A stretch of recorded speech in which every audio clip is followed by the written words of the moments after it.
কাসেম সিদ্দিকী হলো ইসাফির না মুসাফির, সবচেয়ে বড় পয়সাফির। যারা মালের লোভ করবে তার ওর পেছনে ঘুরবে। দিদির এই মানে কলে যারা মাথা দেবে তাদের নিজের স্বাধীনতা, নিজের অস্তিত্ব, নিজের সংবিধান সব ভুলে গিয়ে দিদি জিন্দাবাদ করতে হবে। পশ্চিমবঙ্গের জিন্দাবাদ বলতে পারবে না, ন্যায়ের জন্য জিন্দাবাদ বলতে পারবে না। রাতারাতি দিদি বললে হ্যালো বল, সব আন্দোলন ভিতরে চলে গেল। আর বিড়ালের গোপ দেখলি বোঝা যায়। এই টিকিটটা পাওয়ার জন্য বহুদিন চেষ্টা করছিল যে চৌধুরীর মতন একটা যদি নীলগাড়ি পাওয়া যায় আর যে তাইরে নাইরে করা যায়, এটা ভালো সুযোগ। উনি বলে চলো আমি উন্নয়নের কাজ করব, দেশের কাজ করব। এত মাদ্রাসা শিক্ষা প্রতিষ্ঠান করে সেটা দেশের কাজ হলো না, মক্তবের কাজ হলো না, মানুষের পাশে দাঁড়ো না। এখন সিদ্দিকুল্লাহর মতন ঠকতে হবে, তাই ইঁদুর মারা চপ খেয়ে ফেলেছেন উনি। এখন কথা হচ্ছে গিয়ে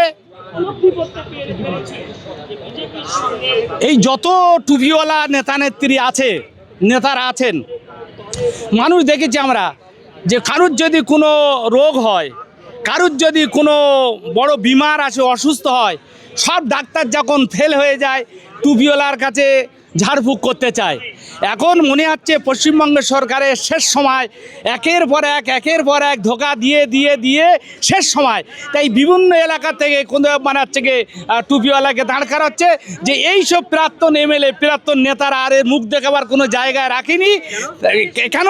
তার দুর্নীতির সব জায়গায় শেষ করেছে। দুর্নীতির দ্বারাই পশ্চিমবঙ্গে সে বিশ্বাস আর কিছু নেই।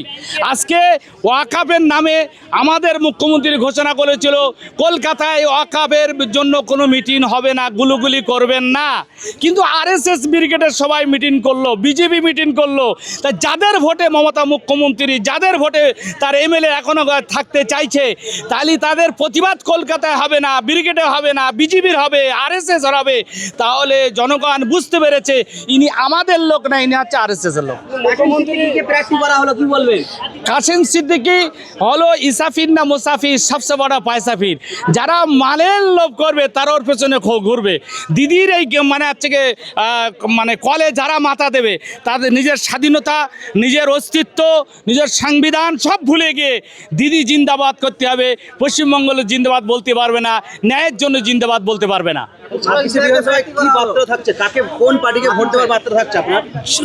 যারা আমাদের ওয়াকাফ ধ্বংস করেছে, যারা আমাদের ব্রিগেডের প্রতিবাদ করার স্বাধীনতা আমাদের কেড়ে নিয়েছে, যারা 60 লক্ষ থেকে 1 কোটি মানুষের ভোট অধিকার কেড়ে নিয়ে জমি জায়গা দখল করতে চায়, তাদের মানুষ চিন্তা ভাবনা করে কাকে ভোট দিলে পুনরায় ভোট অধিকার ফিরে পাবো। এবং এই যে ডাক দেওয়া আছে, নিশ্চয়ই মানুষ ভালো মন্দ বুঝবে। মানুষ ভয়তে কাজ করছে না যে মোস্তান বাহিনী আমাদের ভোট জোর করে নেবে। আশা করি নির্বাচন কমিশন যদি মানবতা থাকে, মানুষত্ব থাকে, গণতান্ত্রিকভাবে ভোট করাক। এবং যদি না করাতে পারে, এই পশ্চিমবঙ্গের কোটি কোটি মানুষের অভিশাপ জ্ঞানেশ কুমারের লাগবে, যে ধ্বংস হবে জ্ঞানেশ কুমার। অচিরে ও কোনো জায়গায় শান্তি পাবে না, ও ধ্বংস হবেই হবে। আপনারা একসঙ্গে আন্দোলন করতেন, আপনার সাথী মাতিন সাহেব তাকে প্রার্থী করা হলো। বহুদিন থেকে ওয়াকাফে মিটিং আমাদের কলকাতায় ছিলেন, প্রতিবাদ করেছিলেন। এনআরসি 18 সালে প্রতিবাদ করেছিলেন। রাতারাতি দিদি বললে হ্যালো বল, সব আন্দোলন ভিতরে চলে গেল। আর বিড়ালের গোপ দেখলি বোঝা যায়। এই টিকিটটা পাওয়ার জন্য বহুদিন চেষ্টা করছিল যে চৌধুরীর মতন একটা যদি নীলগাড়ি পাওয়া যায় আর যে তাইরে নাইরে করা যায়, এটা ভালো সুযোগ। উনি বলে চলো আমি উন্নয়নের কাজ করব, দেশের কাজ করব। এত মাদ্রাসা শিক্ষা প্রতিষ্ঠান করে সেটা দেশের কাজ হলো না, মক্তবের কাজ হলো না, মানুষের পাশে দাঁড়ো না। এখন সিদ্দিকুল্লাহর মতন ঠকতে হবে, তাই ইঁদুর মারা চপ খেয়ে ফেলেছেন উনি। কিন্তু মানুষ বিশ্বাস করবে কি করে? মানুষ আপনিও তো তাহলে বদলি হতে পারেন। হ্যাঁ, বিশ্বাস করবে মানুষ। কঠিন সময় এসেছে যে যাদের ওপরে বিশ্বাস রেখে আল্লাহ রসুলকে ভালোবাসতো, আর 1 পয়সার বিনিময়, চেয়ারের বিনিময় তারা যে ইমান আমান বিক্রি করবে। যারাই বলে চলো যে কোরআনের উন্নয়ন মানে শেষ হয়ে যাবে, কোরআন শেষ হবে, বাইবেল শেষ হয়ে যাবে, আমার উন্নয়ন শেষ হবে না। কিছুদিন আগে অসীম সরকার কোরআনের বিরুদ্ধে বলেছিল, অপমান করেছিল বিশ্বনবীর, তার বিরুদ্ধে দাদা দিদির কোনো মুখ খোলেনি।